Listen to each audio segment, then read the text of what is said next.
Let me share with you a story. In the late 1980s, the American desert Southwest was undergoing one of the worst droughts in history. The rain had stopped in the early part of the year, and there was so little rain that the Rio Grande River that normally originates in southern Colorado dried up. And it didn't even begin until it got to the Red River confluence in northern New Mexico. Ski areas never opened during some of these years because there wasn't enough snow. And river rafting stopped. Fishing was down. The fish had to go somewhere else. They were migrating to places where there was more water. Well, I was living in northern New Mexico, spending a lot of time researching the indigenous traditions of North America.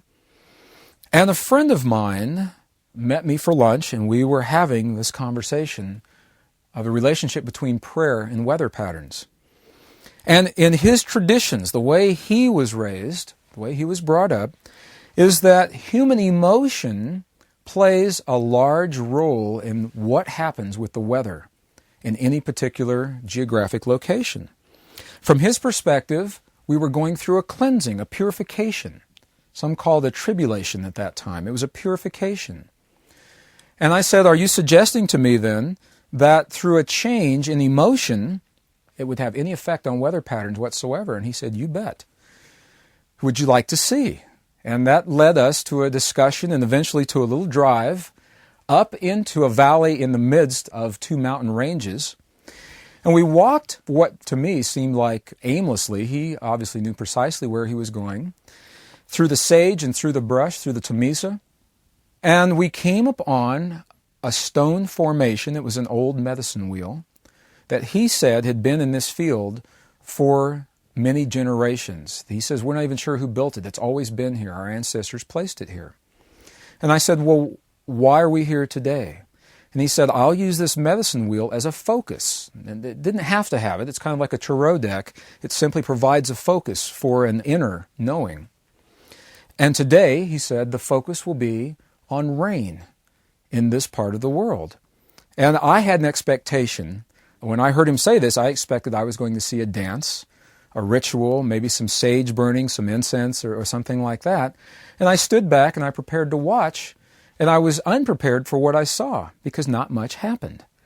I watched him walk over to the circle. He closed his eyes in silent reverence, and then he turned his back to me and became motionless for a period of only minutes. And he walked back over to me and said, let's go, I'm thirsty. Let's go get something to drink.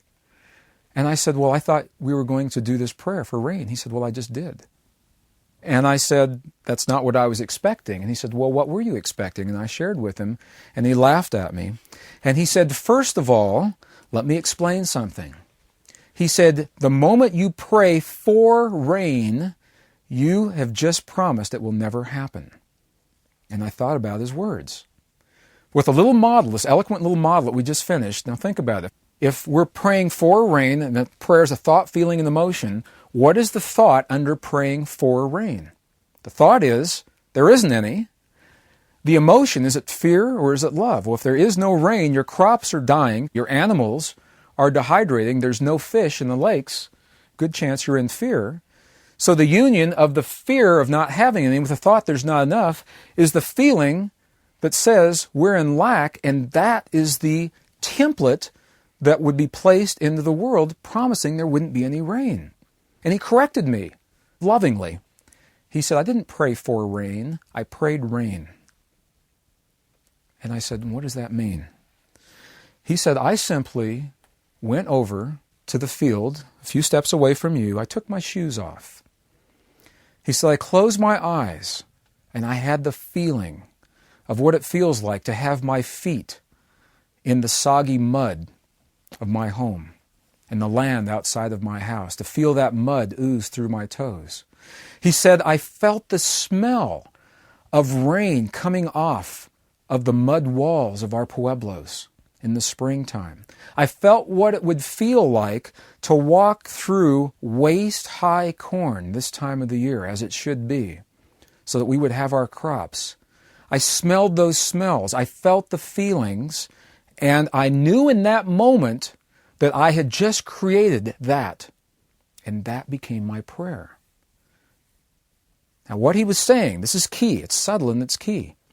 What he said was that he was taught in his conditioning to acknowledge the power of his thought, feeling, and emotion. It's what we call faith.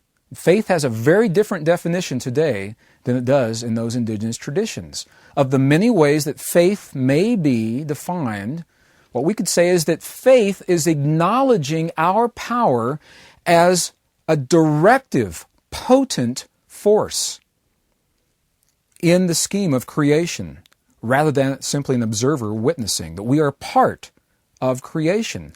What that means is the moment you think, feel, and emote something, you just created it. Now, maybe it didn't happen right in front of your face.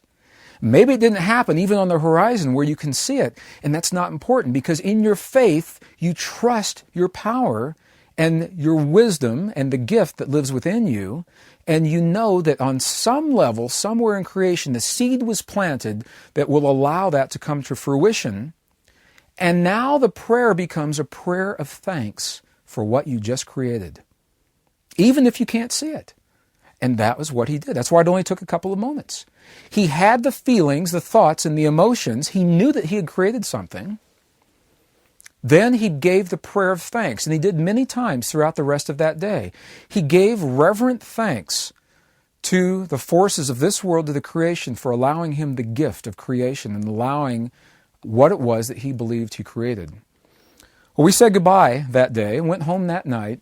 Something very interesting happened.